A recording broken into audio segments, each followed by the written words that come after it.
2 linggo na ang lumipas mula nang tumakbo ko palabas ng bahay na iyon sa Tanay. Akala ko tapos na. Akala ko makakalimutan ko na, pero mali ako. Nagsimula ito sa mga panaginip. Tuwing gabi, nakikita ko ang parehong babae. Nakaupo siya sa paanan ng kama ko sa bagong apartment ko sa Quezon City. Hindi na siya nangumiti. Nakatingin lang siya sa akin. At tuwing magigising ako, may amoy pa rin ng lumang pabango sa kwarto ko. Isang gabi, nagising ako dahil sa tunog ng cellphone ko. Hindi ko kilala ang number, pero sinagot ko pa rin. Hello? Carlo? Bumalik ka? Boses ng matandang may-ari.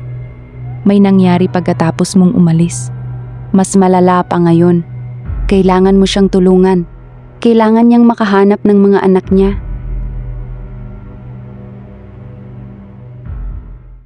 Hindi ko alam kung bakit ako pumayag. Bumalik ako sa Tanay pagkatapos ng 3 araw. Kasama ko ang kaibigan ko na si Jomar. Pagdating namin, iba na ang pakiramdam ng bahay. Mas malamig, mas madilim. Parang may naghihintay. Pumasok kami sa basement. Habang naglalakad kami, narinig namin ang mga yapak sa likod namin. Bigla na lang nagsalita si Jomar. Carlo, tignan mo to. May lumang kahon. Pagbukas namin, may lumang litrato. Sa likod nito, may sulat. Maria Santos, 2009. Huwag niyong kalimutan ang mga anak ko.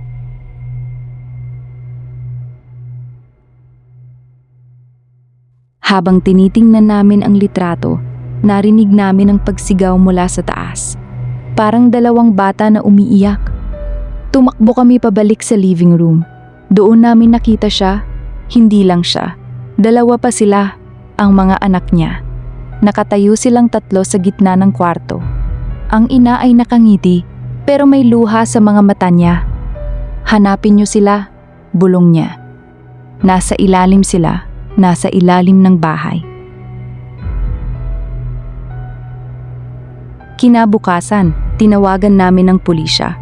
Pagkatapos ng 2 araw na paghuhukay, nakita nila ang 2 maliit na kalansay. Nalaman namin ang buong kwento. Ang asawa niya ay umalis noong 2008. Si Maria ay nawalan ng isip at pinatay ang mga anak niya bago nagpakamatay. Hindi niya alam na inilibing niya mismo ang mga anak niya sa ilalim ng bahay. Ngayon, 2 taon na ang lumipas. Bumalik ako sa Tanay 1 beses pa lang. Pero akala ko tapos na ang lahat. Mali na naman ako. Pagkatapos nun, akala ko makakapagpahinga na ako. Pero 2 buwan na ang lumipas. Hindi pa rin ako nag-iisa. Tuwing gabi, nararamdaman ko sila. Minsan, may nararamdaman akong maliit na kamay na humahawak sa paa ko habang natutulog. Minsan, naririnig ko silang tumatawa sa sala kahit walang tao. Isang gabi, nagising ako dahil sa boses ng babae. Tulungan mo kami. Hanapin mo siya. Hindi ko maintindihan kung sino ang tinutukoy niya. Hanggang isang araw, may tumawag sa akin. Ikaw ba si Carlo? Ako si Ricardo Santos, asawa ni Maria.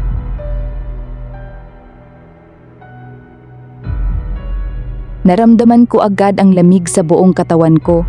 Siya pala yung asawa na umalis noong 2008. Siya yung dahilan kung bakit nawalan ng isip si Maria at pinatay ang mga bata.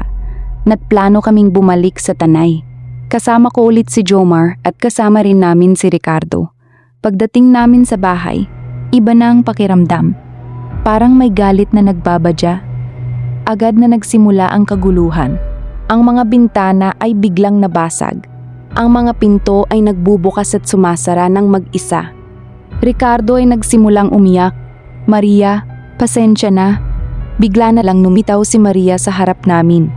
Galit na galit siya. Sa likod niya, nakatayo ang 2 bata. Nakatingin kay Ricardo na parang gustong pumunit sa kanya. Hindi ko alam kung paano, pero bigla na lang akong nagsalita. Maria, kailangan niyo nang magpahinga. Hindi na kayo dapat magdusa dito. Parang may bumulong sa akin kung paano sila tutulungan. Kailangan naming sunugin ang bahay. Kailangan naming palayain sila sa pamamagitan ng apoy. Nagbuhos kami ng gasolina sa buong bahay. Si Jomar ang naglagay ng apoy. Habang nasusunog ang bahay, naririnig namin ang mga sigaw. Hindi sigaw ng sakit, kundi sigaw ng pagpapalaya. Nakita namin silang tatlo, si Maria at ang dalawang bata, unti-unting nawawala sa usok. Pagkatapos ng sunog, tahimik na ang lahat. Wala nang multo. Wala nang amoy ng lumang pabango.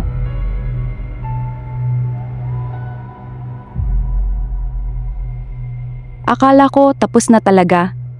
Pero isang linggo pagkatapos ng sunog, nagising ako sa gitna ng gabi. May nararamdaman akong maliit na kamay na humahawak sa aking kamay. Bumaling ako at nakita ko ang isa sa mga bata. Nakangiti siya sa akin. "Salamat po," bulong niya. "Pero hindi pa kami tapos sa'yo." At mula noon hanggang ngayon, minsan kapag tahimik ang gabi, naririnig ko pa rin silang tumatawa sa sala. Nararamdaman ko pa rin yung maliit na kamay na humahawak sa paa ko habang natutulog. Hindi nila ako pinabayaan. At siguro, hindi na nila ako papabayaan.